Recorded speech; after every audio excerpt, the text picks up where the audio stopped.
주영진의 뉴스 브리핑 본격적으로 시작을 해보도록 하겠습니다. 정치구구단입니다. 최진봉 성공회대 교수, 김우석 미래전략개발연구소 부소장, SBS 보도국 정치부의 최재영 기자, 이렇게 세 분 나와 계십니다. 어서 오십시오. 네, 안녕하세요. 세 분에게 질문 드리기 전에 먼저 시청자 여러분께 청와대 김의겸 대변인의 논평 한 부분을 보여드리겠습니다. 조선일보와 TV조선의 보도를 수위 높게 비판하는 내용의 김의겸 대변인의 글입니다. 대단히 엄중한 시절입니다. 기사 한 꼭지가 미치는 파장이 큽니다. 그런데 최근 조선일보와 TV조선의 보도가 심각합니다. 사실이 아닐 뿐 아니라 비수 같은 위험성을 품고 있는 기사들입니다. 어떤 내용의 기사, 어떤 제목의 기사가 있었길래 청와대 대변인이 조선일보와 TV조선을 이렇게 직접적으로 비판하는 그런 논평을 내놨죠? 네, 지난 19일입니다. 19일 날 북한이 미국 언론에 이제 풍계리 폭파 취재비 만 달러를 요구했다. $10,000. 네, 라는 기사가 하나 있었고요. 그다음에 24일에 풍계리 갱도 폭파가 안 됐다. 그 연막탄만 피운 흔적이 발견됐다라는 기사가 하나 있었습니다. 그리고 28일에는 한미 정상회담이 끝난 다음에 국정원 팀이 평양으로 달려갔다라는 이 세 가지 기사를 김의겸 대변인이 문제로 삼았습니다. 예, 청와대 대변인이 어쨌든 제 기억에 말이죠. 특정 언론의 보도, 언론 보도가 사실이 아니다 이렇게 해명하는 경우는 봤는데 네. 해당 언론사를 이렇게 직접적으로 비판하는 글을 내놓았다. 이례적인 일 아닙니까? 네, 매우 이례적인 일입니다. 보면은 청와대가 이 언론과 각을 세운 적은 있었죠. 특히 예전에 김대중 전 대통령과 노무현 전 대통령 시절에 이제 보수 언론이라고 불리고 있는 조선일보, 중앙일보, 동아일보와 각을 세웠던 적은 분명히 있습니다. 심지어는 98년도죠. 박지원 전 당시에 청와대 공보수석이 중앙일보를 찾아가서 사장과 말다툼을 했다라는 게 알려지면서 그때 당시에는 굉장히 크게 언론과 청와대가 크게 이제 좀 대립했던 그런 양상도 있었고요. 심지어 박근혜 정권에서도 이제 정윤의 국정농단 문건 사건을 보고했던 이 세계일보와 또 이제 각을 세웠던 그런 적은 있습니다. 하지만 방금 말씀하신 것처럼 특정 언론, 특히 그러면 특정 기사를 가지고 이렇게 사실관계 유분을 떠나서 이렇게 비판성 멘트까지 하는 건 굉장히 이례적이라고 볼 수 있습니다. 김의겸 대변인의 글을 더 읽어드리면 우리는 지금 하늘이 내려준 기회를 맞고 있다. 분당의 아픔과 전쟁의 공포를 벗어 던질 수 있는 호기입니다. 하지만 바람 앞에 등불처럼 아슬아슬한 것도 사실입니다. 일부 언론의 보도가 그 위태로움을 키우고 있습니다. 특히 최근 조선일보와 TV조선의 보도가 심각합니다. 두 분도 어제 청와대 김의겸 대변인의 이 논평 보셨죠? 네. 어떤 생각하셨습니까? 진정성은 일정 정도 느껴지는 부분이 있어요. 어찌됐든 지금은 북한 문제에 대해서 정부에서 올인해가지고 해결을 하려고 하는데 지금 잡음이 싫겠죠. 그런데 그럼에도 불구하고 이번 대변인의 발언은 굉장히 부적절했다. 그런 생각이 드는데 결국은 청와대가 나서서 조선일보만 키워주는 격이 됐어요. 사실 네. 지난 정권에서는 조중동이라고 하는 보수 진영을 대표하는 언론이 있었다고 하면은 지금은 보수 진영의 30%는 될 거 아닙니까? 인구 국민 유권자 비율로 보면. 그런데 그 대상의 독보적인 언론, 대변을 해주는 언론으로 조선일보를 지목하게 됨으로써 결국 조선일보만 키워주는 격이 됐는데 이런 걸 보면서 사실 지금 얘기했듯이 대통령에게 보고드리지 않았다라고 얘기하는 걸 보면서 물론 이게 확장되지 않고 여러 가지 의혹을 최소화하면서 내용을 전달하려고 하는 의도는 알겠으되 부소장님, 부적절했다라고 판단하시는 그 이유가 뭡니까? 그 부분을 일단 말씀해 주세요. 일단은 사실관계는 북한 문제는 사실 확인이 안 된다고 하는 게 기본적인 네. 전제입니다. 그래서 이 부분에 대해서는 여러 가지 의견이 나올 수밖에 없고 언론이라고 하는 것들이 어찌됐든 의혹을 계속 보도함으로써 검증으로 나가는 과정이거든요. 그런데 언론 보도가 확인되기 전에 이런 부분들에 대해서 물론 셋 중에서 하나는 본인들이 아니다라고 사과까지 했어요. 10부분 노출됐다가 하면서 사과까지 했는데 나머지 전체적인 부분에 대해서 공격을 한다라고 하는 거는 굉장히 부적절하고 게다가 북한 이슈 자체는 굉장하게 사실 확인이 힘들고 나중에 확인되는 경우가 많거든요. 그런 면에서 부적절하다는 거고 게다가 일단 좀 정리해서 말씀을 해주시고요. 저희가 하나하나 좀 우리 여쭙겠습니다. 일단 최 교수님 이 TV조선 입장은 잠시 후에 다시 말씀을 드릴게요. 지금 잠깐 나갔는데 최 교수님은 어떤 생각 드셨습니까? 간단하게 좀 간단하게 말씀드리면 언론이 의혹을 제기하는 것은 충분히 할 수 있다고 봅니다. 그러나 그것이 정말 그 합리적으로 의혹이 될 수 있는 사실관계를 근본으로 해서 기사를 써야 되는 거죠. 예컨대 지금 두 번째 기사 같은 경우에 연막탄 파문 같은 경우에는 조선일보 입장에서 TV조선 자체가 잘못 보도했다고 얘기한 거예요. 이거는 이미. 그러니까 사실관계 확인하지 않고 보도를 한 거죠. 그것도 단독 보도를 달고서 보도를 한 거 아니겠습니까? 그럼 최소한 언론사가 취재해서 보도하기 전에 그게 사실이 맞는지 안 맞는지를 확인한 다음에 보도를 해야 되는데 이처럼 확인하지 않고 보도해서 정부가 추진하는 정책에 많은 어떤 그 어려움을 주거나 아니면 국민들에게 잘못된 정보를 제공해주는 부작용이 있었기 때문에 이런 보도 태도는 바람직한 보도 태도가 아니죠. 의혹은 충분히 할 수 있다고 봐요. 그러나 그 의혹이라고 하는 것도 어느 정도 사실에 근거해야 되고 그다음에 일반인들이 봤을 때도 그 의혹이 타당성이 있다고 느껴지는 정도에 가지고 의혹을 제기해야 되는 거지 이렇게 얼토당토한 얘기를 하면 안 된다는 생각이 들고요. 나머지 두 건 같은 경우에는 서로가 지금 입장이 다른 상황입니다. 김미경 대변인 같은 경우는 사실 아니라고 지금 얘기를 하고 있는 것이고 TV조선이나 조선일보 입장에서는 이게 사실에 가깝다고 얘기를 하고 있는 상황인데 마지막 세 번째 국정원 직원들의 그 평양 방문 같은 경우는 아무런 입장을 지금 내지 않은 상태예요. 이거는 이제 정부가 이거는 그 알고 있는 거 아니겠어요? 만약에 이게 김의겸 대변인이 얘기했는데 이게 거짓이라고 하면 정부가 거짓말을 하는 게 되는 거죠. 근데 정부에서 파견한 적이 없는데 조선일보나 TV조선이 이런 보도를 했다고 하면 일반의 어떤 근거도 없이 보도했다고 하는 것이 되기 때문에 상당히 어려움에 처할 가능성이 있다. 저는 조선일보나 TV조선은 특정한 언론을 지칭해서 문제를 제기했다는 점에 있어서는 이례적이지만 청와대나 정부기관이나 청와대가 하는 일에 대해서 문제가 있는 즉 사실에 근거하지 않고 보도한 내용에 대한 문제를 제기한 사항은 여러 번 있었기 때문에 이게 이제 특정 언론사를 지목했다는 점에서 이례적이지만 이건 일반적인 현상 중에 하나라고 봅니다. 예, 일단 알겠습니다. 두 분의 생각은 알겠고요. 김우석 부소장은 청와대 김의겸 대변인의 이 논평이 부적절했다고 말씀하시는 거고 최 교수님은 언론 보도가 부적절했다라고 말씀하신 겁니다. 두 분의 생각이 엇갈리고 있는데 일단 세 가지 아까 다시 한번 세 가지 어떤 기사들인지 다시 한번 보여주세요. 어떤 기사들인지 보면은 저 가운데 청와대에서 바로 부인한 기사가 있습니다. 맨 마지막 기사요. 한미 정상회담 끝난 날 국정원 팀이 평양으로 달려갔다. 이거는 청와대에서 바로 오보다라고 하는 사실을 분명하게 해명을 했습니다. 나머지 두 개에 대해서 지금 김의겸 청와대 대변인이 저렇게 밝혔다는 내용 나가고 있고요. 저 부분에 대해서는 아직 조선일보가 입장 발표가 없다 이렇게 이야기를 하고 있습니다. 나머지 두 부분에 대한 조선일보의 반응 볼까요? 취재비 $10,000 기사는 복수의 외신 기자를 상대로 취재를 했다. 녹취록과 이메일도 우리는 갖고 있다. 취재원 보호를 위해서 현재 공개하지 않고 있을 뿐이다. 이 부분에 대해서는 분명히 우리는 이 보도를 한 근거가 있다라는 게 TV조선의 입장입니다. 다만 풍계리 폭파 안 했다. 이것은 정규 뉴스에서 보도한 것처럼 청와대 김의겸 대변인이 이야기를 했지만 그것도 아니고 온라인 뉴스팀의 착오로 자막이 10여 분간 노출됐다가 발견 즉시 삭제하고 사과했다. 이 TV 화면에 나갔다는 게 아니라 온라인상에 올라갔다는 겁니다. 그 얘기죠? 네. 예. TV조선이 이 입장 말고 추가로 내놓은 입장이 있습니다. 아닙니다. 아직까지 추가로 내놓은 입장은 없습니다. 예. 네. 이런 TV조선과 조선일보는 아직까지 해명을 하지 않고 있고 TV조선은 이런 해명을 하고 있습니다. 김의겸 청와대 대변인이 이 어제 글과 관련해서 기자들이 상당히 놀랬잖아요. 그렇죠, 놀랬죠. 대변인이. 그럼 문재인 대통령의 지시를 받고 한 건지 알아서 한 건지 대통령에게 보고는 했는지 이런 부분들 질문했을 것 같은데. 네, 당연히 그 질문이 있었고요. 네, 거기에 대해서는 확실하게 선을 그었습니다. 대통령에게 보여드리진 않았다.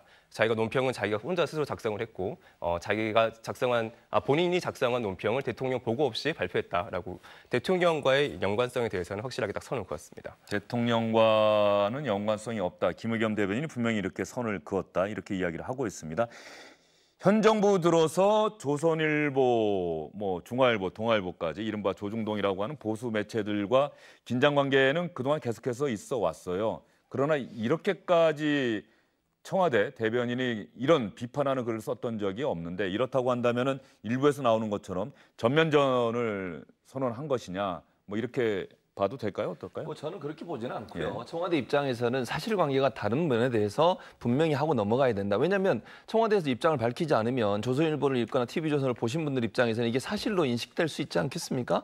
그런데 아무런 논평을 내지 않는다고 하면 그건 저는 문제라고 보고요. 그런 차원에서 본다면 어찌 보면 사실관계를 확인해서 사실을 정확히 알리려는 의도를 갖고서 행정부 차원에서 또 청와대 차원에서 발표를 한 것으로 보여집니다. 이 문제 때문에 뭐 TV조선이나 조선일보와 현 정부가 대결 구도로 간다고 저는 보지 않고요. 그것도 바람직한 태도는 아니라고 봅니다. 언론사는 정치 권력에 대해서 항상 견제와 비판의 목소리를 낼 수 있는 그런 역할을 해야 되는 겁니다. 그런 차원에서 다만 제가 이제 전제로 아까도 말씀드렸지만 객관적이고 공정한 취재를 통해서 그런 견제 역할을 해야 되는 거죠. 예를 들면 사실이 아닌 내용이나 아니면 과장된 내용을 가지고 그런 얘기를 하면 그건 도리어 부메랑이 돼서 언론사에게 부정적인 영향을 미칠 수밖에 없거든요. 그러니까 청와대 입장에서도 만약에 조선일보와 TV조선이 그런 형태의 보도를 한다고 하면 그건 겸허하게 저는 받아들여야 한다고 생각해요. 정책에 대해서 문제를 제기한다거나 아니면 뭐 정책에 이런 부분이 있다고 하는 다른 어떤 의견을 제시하는 것 자체에 대해서 문제를 제기할 수 있지만 이렇게 명확하게 사실관계 뭐 1만 달러 문제라든지 이거는 명확하게 사실관계를 확인할 수 있는 객관적인 어떤 수치적으로 나오는 문제고 현상에 대한 사실의 관계이기 때문에 이런 문제에 있어서는 명확하게 선을 긋고 넘어가는 것이 청와대 공식적 입장이 아닌가 이런 생각이 듭니다. 예, 우리 취재 기자들에게 한번 확인을 했어요. 우리 풍계렉 실험장 폐기 현장을 취재하기 위해서 들어간 우리 기자들도 과연 비자 비용 이런 걸 냈는지 알려진 바 없다. 왜냐하면 우리 기자들은 직접 들어갔기 때문이다. 그리고 과거의 예를 봤을 때 북한이 열병식에 외신 기자들 초대를 했을 때 그 당시에 비자 비용은 통상적으로 한 20만 원쯤 됐다라고 하는 게 우리 기자의 전언인데 이번에 아까 TV조선 보도를 보면 $10,000, $10,000면 1,000만 원 아닙니까? 네. 이 부분은 TV조선 근거가 있다고 이야기를 하고 있으니까 이 부분에 대해서는 앞으로 TV조선의 추가 보도를 한번 지켜봐야 될 것 같긴 한데 김의겸 청와대 대변인이 대통령에게 보고하지 않았다. 이건 내가 알아서 쓴 것이다라고 하는 그 설명, 추가적인 설명에 대해서 김우석 부도장은 어떻게 생각하십니까? 대변인이라고 하는 것이 개인 의견을 얘기하는 자리는 아니지 않습니까? 대변인이죠, 대변. 예. 정당에 있어서도 대변인이 그 대변인 성명을 내거나 할 때 꼭 최고위원회 이럴 때 보고를 하고 거기에서 오케이를 하면은 뭐 발표를 하는 거 아니겠습니까? 그런데 하물며 청와대에서 청와대 대통령을 대변하는 대변인이 그렇게 얘기하는 거는 제가 보기에는 뭐 상식적으로 조금 어려움이 있다 이런 생각이 들고 예. 이 개인 의견이라고 하는 거 결국 이게 그 확장되지 않고 아까 말씀하셨듯이 지금 전면전으로 가기 전에 일정 정도의 잽 같은 것들이 성격이 있을 수 있는데 만약에 이게 또 왔다 갔다 하면서 전면전이 되면은 법적 조치로 밖에 갈 수가 없어요. 그러면 지금 얘기했듯이 국정원 팀이 평양 갔다라고 하는 보도에 대해서 반박을 할 게 아니라 이거는 법적으로 손해배상을 청구를 하든 정정보도 요청을 하건 해가지고 법적으로 해야지 이게 결론이 날 부분이고 그렇지 않다라고 하면은 여러 가지 계속적인 그 억측과 억측이 서로 엮여가지고 국민들을 혼란하게 하는 경우가 많이 생기기 때문에 이런 부분들은 더 발전하면 법적인 성격으로 갈 수밖에 없고 본질적으로 지금은 대변인의 행동이 부적절하다라는 것은 저는 워치독 기능이래요. 언론이라고 하는 게 워치독 기능이 있는데 짖지 않은 개가 무슨 소용이 있겠습니까? 사실 지금은 사정기관도 그렇고 언론도 그렇고 대부분 굉장히 그 조심하는 단계지 않습니까? 그런데 최소한의 그런 부분들은 양해를 하고 게다가 지금 북한 같은 경우에는 언론을 활용해가지고 교묘하게 이중 플레이를 하고 있지 않습니까?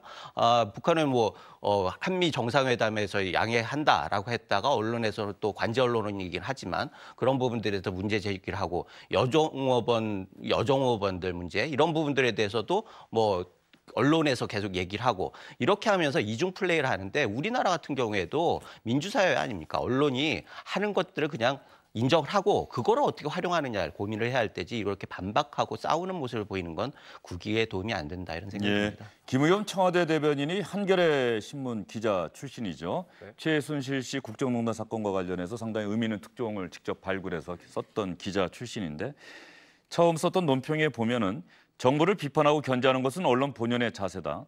남북 문제나 외교 관계도 예외는 아닐 것이다. 하지만 최소한의 사실 확인이 전제돼야 한다. 국익과 관련한 일이라면 더구나 국익을 해칠 위험이 있다면 한 번이라도 더 점검하는 게 의무라고 생각을 한다. 연예인 스캔들 기사에도 적용되는 크로스체크가 왜 이토록 중차대한 일에는 적용되지 않는 것입니까? 라고 조선일보와 TV조선에 반문을 하고 있습니다. 김의겸 대변인의 이 글과 관련해서 우리 기자들, 청와대 출입 기자들이나 뭐 정당 출입하는 기자들 사이에서는 어떤 얘기가 나오고 있어요? 네, 일단 조선일보만 예를 든다면 예를 들어 조선일보가 지금까지 정부에 대해서 비판적 입장을 가져왔던 건 사실입니다. 예를 들면 뭐 최저임금 문제라든지 아니면 이런 문제에 대해서 계속해서 소득 성장 위주의 정부 정책이라든지 이런 거에 대해서 굉장히 견제를 많이 해왔던 건 사실이에요. 하지만 그때까지만 하더라도 청와대가 이런 식으로까지 반응하지 않았거든요. 근데 이제 이번에 그 북한 문제 관련해서는 좀 예민한 반응을 좀 하고 있는 상황인 거는 기자사에서도 충분히 공감을 하고 있는 상황입니다. 하지만 뭐 예를 들어서요. 그러니까 저희도 좀 의문이 되는 부분이 좀 있긴 있습니다. 뭐 그 취재비 관련돼서요. 솔직히 이제 풍계리 폭파 그 현장이 나왔던 그 기자들이 나오는 그날 저희 기자들 사이에서는 이렇게 뭐 메신저를 통해서 뭐 사진 같은 게 돌긴 돌았어요. 뭐 영수증 이렇게 해가지고 뭐 숙박비가 얼마, 뭐 교통비가 얼마 이런 영수증이 돌긴 돌았어요. 그 사진들이. 근데 어떻게 보면은 이제 현장에서 취재하는 기자들은 그런 영수증이 있으면 실제로 그게 집행이 됐느냐라는 부분이 굉장히 중요한 부분이지 않겠습니까? 그런데 이제 지금 기사를 보면은 그런 집행이 됐느냐에 대한 사실관계는 아직까지 확인되지 않았는데 이제 그런 부분에 대한 기사가 나왔다는 거에 대해서 좀 의아해하는 부분도 있었고요. 하지만 또 한편으로는 또 청와대가 너무 예민하게 또 생각하는 거 아니냐라는 또 얘기도 있고 약간 기자 사이에서 의견이 약간 분분한 그런 상황이기도 합니다. 정당들 반응 당연히 내놓았을 것 같아요. 이것은 왜냐하면 청와대와 조선일보, TV조선이 맞서고 있는 듯한, 물론 조선일보는 아직까지 뚜렷한 입장을 내놓지는 않고 TV조선만 입장을 내놓았는데 정당들의 반응은 어떻게 나오고 있습니까? 네, 민주당 같은 경우는 일단 청와대 입장을 약간 옹호하는 분위기입니다. TV조선과 조선일보 보도는 경악할 내용이라고 하면서요. 그 방심위 신청을 하겠다. 특히 1만 달러 보도 관련해서는 방심위에 심의를 신청하겠다라는 입장을 내놨고요. 그다음에 장제원 자유한국당 수석 대변인 같은 경우에는 언론에 대한 선전포고다. 그다음에 언론에 대해 재갈을 물려고 하는 폭압적인 행태라고 하면서 강하게 비판을 했습니다. 예, 장제원 자유한국당 수석 대변인은 북측에서 홍준표 대표를 비아냥대고 공격하는 그런 숱한 글들이 나왔을 때 과연 우리 정부는 어떤 태도를 취했었던가, 북한에 대해서 한 번이라도 그러지 말라고 얘기했던 적이 있느냐, 뭐 이런 얘기까지 했더라고요. 자유한국당은 기본적으로 조선일보와 TV조선 편을 드는 겁니까? 편을 든다기보다는 뭐 물론 그런 면이 있겠죠. 아무래도 이게 서로 그 기대는 그런 관계가 있을 수 있는데 결국 본질적으로 이것들이 정당에서 얘기할 때는 일반적으로 상식적인 선에서 이게 설득력이 있어야 하는 거거든요. 그런 면에서 아까 제가 말씀드렸듯이 언론이 너무 권력의 눈치를 봐서는 안 된다라고 하는 선언적인 의미가 있는 것 같고요. 그럼에도 불구하고 조선일보 같은 경우에는 일정 정도 합리적인 의심을 계속 얘기를 하는데 그 부분에 대해서 지나치게 청와대에서 과민 반응을 하는 거에 대해서 경계심 같은 거를 얘기하는 것 같아요. 그런데 지금 보면은 장제원 대변인 같은 경우에 선전포고다, 재갈 물리기다 이런 부분들은 좀 너무 나간 측면은 있고요. 이런 부분들이 결국은 조선일보에 대해서 일정 정도 힘을 실어주는 것이기도 하지만 일정 정도는 좀 어렵게 하는 측면도 있다 이런 생각이 들어가지고 지금 같은 경우에는 모두가 각 플레이어들이 자기 위치에서 어떤 것이 가장 국기에 도움이 되느냐 이런 부분들에 대해서 좀 균형감 있는 대응을 좀 했으면 좋겠다는 생각이 듭니다. 홍준표 대표가 말이죠.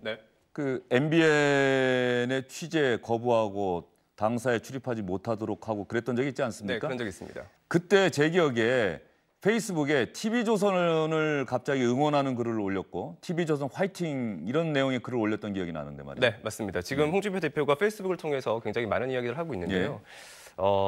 제가 지금 정확한 수치가 나오지 않아서 함부로 말씀드리기는 좀 어렵긴 합니다만 현장에 접하는 저희 취재 기자들 입장에서는 홍준표 대표가 인용하는 언론사는 딱 한 군데입니다. 조선일보. 조선일보. 네. 예를 들어서 뭐 언론에 나왔던 어떤 논평이나 아니면 어떤 사실관계에 대한 보도에 관련돼서 이제 대표가 직접 거기에 대해 의견을 첨부할 때 기본이 되는 보도는 거의 조선일보 보도만 인용을 해서 하고 있는 거는 사실입니다. 예, 지난 2월 홍준표 대표 페이스북 글을 지금 제가 보고 있는데 최근 들어서 TV조선 프로가 다양해졌다. 앵커도 훌륭하고 뉴스 시청률도 폭등했다고 들었다.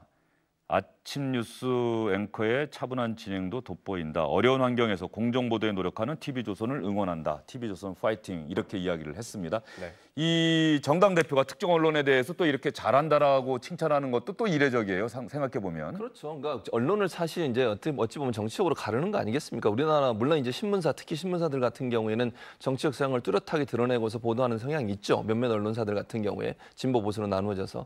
그러나 정치권에서 그런 부분들을 이용하고 활용해서 본인들의 정치적 입지에 도움이 되도록 만드는 것은 언론의 기능 자체를 완전히 상실시키는 행위라고 저는 봅니다. 언론이라고 하는 곳은 그게 정당이든 정치권이든 어떤 정당이나 정치권도 비판의 대상이 돼야 되는 겁니다. 어느 정당은 내가 정치적으로 또 이데올로기적으로 같은 성향을 갖고 있기 때문에 지지해주고 다른 정당은 비판하고 이렇게 하면 안 되는 거 아니겠습니까? 그건 언론으로서의 가치가 없는 거죠.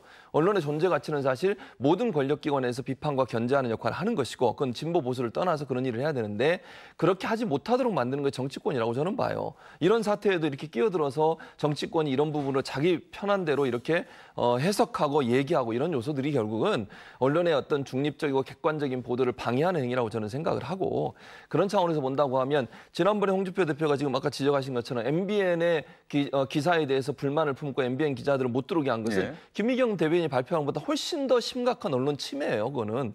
언론의 자유 침해라고 저는 보거든요. 김의겸 대변인은 불만을 얘기했지만 그렇다고 조선일보나 TV조선 기자들을 청와대 출입기자에서 제외를 하거나 아니면 보도자를 주질 않거나 이런 행동까지는 가지 않았잖아요. 그런데 실제적으로 기자들을 출입을 못하게 하고 아예 그냥 정보에 대한 접근권 자체를 막아버린다고 하고 이건 정말 심각한 언론 자유의 침해거든요. 예. 그런 모습들을 봤을 때 자유한국당이 만약 이런 주장을 하려면 기존에 본인들이 갖고 있는 생각부터 고쳐야 된다. 아까 김은석 부부장 말씀하신 것처럼 정말 이렇게 너무 나가는 선전포고이자 재갈 물리는 이런 정도까지 표현하는 것은 너무 심하게 나간 게 아닌가 이런 생각이 듭니다. 김은석 부소장님은 어떻게 생각하십니까? 지금 최 교수님이 상당히 강한 톤으로 조선일보와 TV조선을 비판하신 것 같은데. 아니요. 제가 보기에는 홍 대표를 비판하는 거지. 홍준표 대표. 예. 제가 보기에도 사실은 지금 뭐 말씀하신 것 대체적으로 옳습니다. 그러나 야당과 청와대를 단순 비교하기는 힘든 워낙에 이게 무게가 차이가 나니까 그런 데 있어서는 좀 다른 이견이 있다는 말씀을 꼭 드리고 싶고 사실 보수 진영이 지금 가장 큰 리스크는 야당 지도부에 있습니다. 야당 지도부가 지금 뭐 청와대에서는 압박을 하는 듯 하지만 조선일보를 도와주는 경우가 되고 있고 야당 같은 경우에는 특히 한국당 같은 경우에는 조선일보를 응원하는 것 같지만 입지를 더 좁혀드는 결과적으로 그렇게 돼가고 있거든요. 그래서 정치적인 의도와 그 결과가 맞지 않은 것들이 우리 그 정치 현실에서 너무나 다양하게 나타나고 있기 때문에 이게 여야의 문제도 아니고 청와대 야당의 문제도 아닙니다. 그런 면에 있어서 우리 정치가 굉장히 안타깝다라는 얘기를 꼭 드리고 싶고 지금부터라도 이 정치가 언론을 쥐고 흔들겠다는 생각을 하면 안 돼요. 정치는 그야말로 평가를 받기 위해서 국민을 보고 하는 거고 언론은 언론 나름대로 자기 위치에 서가지고 SBS 잘하고 있잖아요. 그 SBS에 지금 하는 것에 대해서 긍정적으로 생각하는 사람은 긍정적으로 얘기하는 거고 비판이 있으면 거기 경험하게 받아들이듯이 정치권도 당연히 언론의 비판에 대해서 긍정적으로 받아들이고 고칠 거 있으면 고치고 혹시 잘못된 거 있으면은 정정 보도를 하고 이렇게 정상적인 그런 과정을 겪어야지 이거를 누군가를 대척점에 있는 그 상대 진영의 그 언론이다 이래가지고 정치적으로 언론을 활용하려고 든다라고 하면은 정치도 발전할 수 없을 뿐만 아니라 우리의 언론이 그만큼 피폐해진다라는 거죠. 그러면 민주주의가 설 자리가 없어져요. 예, 정치권과 언론의 관계, 뭐 기자들도 늘 고민하는 부분이긴 합니다. 어쨌든 간에 청와대에서 조선일보와 TV조선을 비판하는 대변인의 글이 나왔고 이 부분에 대해서 TV조선의 반응이 나왔고 또 정당들의 반응도 나왔습니다. 시청자 여러분들은 이번 일을 어떻게 바라보고 계시는지 오늘 패널분들의 말씀 참고로 하셔서 여러분들의 생각을 한번 정리하셨으면 좋겠습니다. 뭐 분명한 것은 언론은 또 언론다워야 한다. 언론의 역할을 다해야 한다라고 하는 두 분의 말씀 뭐 저희도 깊이 새기도록 하겠습니다. 야당 지도부 얘기를 김은석 부소장이 해주셨어요. 지금 자유한국당 네. 지방선거가 얼마 남지 않았는데 갑자기 홍준표 대표 보고서 일선에서 물러나라 뭐 이런 요구가 나와서 좀 시끌시끌한 것 같은데. 네, 그렇습니다. 뭐 이제 솔직히 홍준표 대표가 물러나라고 하는 분위기는 뭐 어제 오늘 얘기는 아니고요. 예. 네, 어제 이제 정우택 의원이 페이스북에 또 이제 당 지도부라고 예. 표현하긴 했습니다. 뭐 사실상 지금 현재 뭐 한국당에선 당 지도부는 홍준표 대표 혼자기 때문에요. 네, 홍 대표에게 백의종군 자세로 헌신할 것 호소한다. 다시 말해서 이제 물러나세요. 이렇게 얘기를 하면서 다시 또 이 문제가 불거지고 있는 그런 상황입니다. 왜 백의종군을 요구한 거죠? 그러니까 이제 기본적으로 그 지방선거가 이제 본격적으로 이제 선거운동이 시작이 될 텐데 워낙 한국당이 지금 현재까지의 이 여론조사 결과를 보면은 뭐 참패가 예상되는 그런 상황이지 않겠습니까? 이제 그러다 보니까 이제 중진 의원들 중심으로 해서는 이미 지난 3월부터 이런 움직임들이 있었어요. 지난 3월 22일 날 중진 의원들 한 7명 정도가 모여서 이제 홍 대표에게 4가지 요구 사항을 얘기를 한 적이 있었거든요. 그게 뭐였냐면은 첫 번째는 이제 당은 좀 민주적으로 운영해 달라. 그다음에 그 지방선거의 지지율을 제고할 대책을 마련해 달라. 그다음에 인재 영입에 주력해 달라. 이 당시에는 아직까지 인재 영입이 하기 전이니까요. 또 하나는 이제 좀 진중한 언행을 좀 부탁해 달라. 이렇게 4가지를 요구를 했었는데 이런 이제 중진 의원들의 목소리가 계속해서 잔재돼 있다가 이제 선거를 막상 다쳤는데 보기에는 제대로 된 인재 영입도 없는 것 같고 지지율도 안 오르고 그다음에 홍 대표의 이 언행도 계속해서 구설수에 오르고 있고 이러다 보니까 이제 중진 의원들이 이대로 있을 수 없다라고 하면서 이제 정진석 의원이 또 이제 페이스북에 어제 문제를 좀 다시 한번 부각시켰던 그런 상황이라고 이해하시면 될 것 같습니다. 정우택 전 원내대표가 선거에 대한 도움을 바라기는커녕 지도부의 지원 유세도 기피하고 있다. 극도로 악화된 민심의 반영임을 알아야 할 것이다. 이런 글도 썼네요. 네, 실제로 제가 한 3주 전인가요? 그 한국당에서 이제 지방 광역위원들 연수를 하는 자리에 한번 간 적이 있었어요. 취재를 하러. 근데 거기서 이제 일부러 한국당이 좀 유리할 것으로 보이는 경북 지역, 뭐 대구 지역, 이제 특히 영호남 지역에 이제 출마하시는 후보들한테 좀 물어봤더니 뭐 그분들의 얘기는 그렇습니다. 뭐 그분들이 뭐 그 지역의 민심을 완벽하게 대변하는 건 아니지만 이런 얘기를 저한테 하시더군요. 지금 그러니까 경북 이런 데만 내려가더라도 노인정을 가야 한국당이 환영받는다라는 겁니다. 그래서 왜 그래요? 그랬더니 홍준표 때문이라는 거예요. 홍준표 대표가 너무 말을 이렇게 좀 강하게 하셔가지고 그 오랫동안 정말 텃밭이라고 알려져 있는 경북 지역에서도 70대 이상의 정말 나이가 많으신 분들을 제외하고는 시장만 가더라도 이제 후보들에게 가서 대표한테 조금 자제 좀 해달라고 그런 얘기를 전한다라는 그런 얘기를 제가 들은 적이 있었거든요. 그래서 그만큼 지금 현재 당 내에서는 홍준표 대표가 하고 있는 언행, 다른 걸 떠나서 일단 지금 언행이 굉장히 선거에는 큰 부담으로 지금 분석하고 있는 것만은 사실인 것 같습니다. 예, 가만히 있을 홍준표 대표가 아닙니다. 정우택 전 원내대표의 이선 후퇴 요구에 대해서 홍준표 대표는 어떤 반응 보였을까요? 그 사람은 충북에서 유일하게 자기 지역의 도의원도 공천 못한 사람입니다. 부끄러움을 알아요. 개가 짖어도 기차는 간다.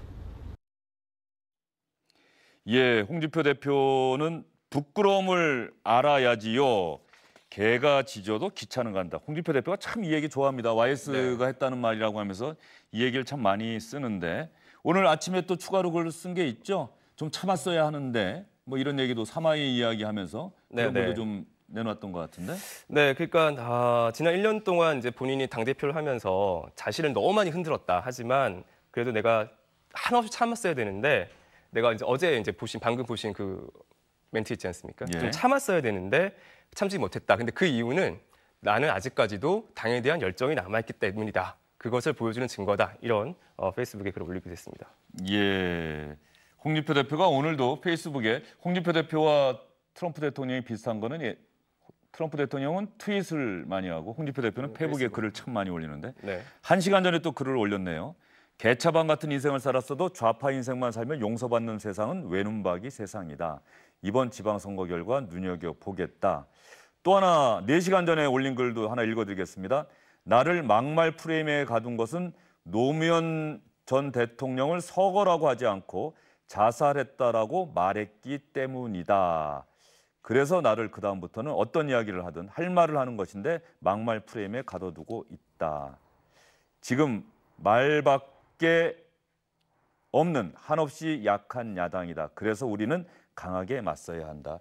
홍준표 대표의 백의 종군 요구를 둘러싼 자유한국당 내부 상황에 대해서 두 분의 의견을 차례로 여쭙겠습니다. 먼저 우리 최 교수님 말씀해 주시겠습니까? 저는 이렇게 생각해요. 그러니까 지금 이렇게 내부에서 이런 불만이 나오는 것은 참다가 나온 거라고 저는 보거든요. 그러니까 심지어 얼마나 답답했으면 후보자들이 당 대표가 와서 지원 유세하겠다는데 그것까지 거부하겠습니까? 심지어 지금 경남도지사 나온 그 후보 같은 경우에는 일부러 아무것도 안 쓰고 다니는 거 아니겠어요? 자기 이름만 써놓고. 그러니까 본인은 지금 홍준표 대표의 저런 태도는 저는 조금 이해가 안 되는 게 뭐냐면 어떤 말을 해도 막말 프레임에 가둬놓는다고 하는데요. 실제적으로 국민들이나 일반 시민들이 봤을 때 그냥 막말이에요. 막말 프레임이 아니라 사용하시는 언어를 보면요. 거의 대부분이 막말을 하시는 거거든요. 너무 지나치게 과격하게 반응하고 그다음에 일반적으로 쓸 수 없는 단어를 대표라는 분이 계속 쓰시고 이러다 보니까 전체적으로 민심이 이반하는데 아주 영향을 많이 미쳤다고 보는 건데 본인이 그걸 판단하지 못하시고 그렇다고 생각 안 하시기 때문에 저는 문제라고 봐요. 그러니까 그런 부분들을 좀 바꾸시는 게 필요하다는 생각이 듭니다. 네, 김우석 부소장님요. 홍준표 대표가 가지고 있는 그 저격수로서의 장점은 있습니다. 일면의 진실이 있는 거죠.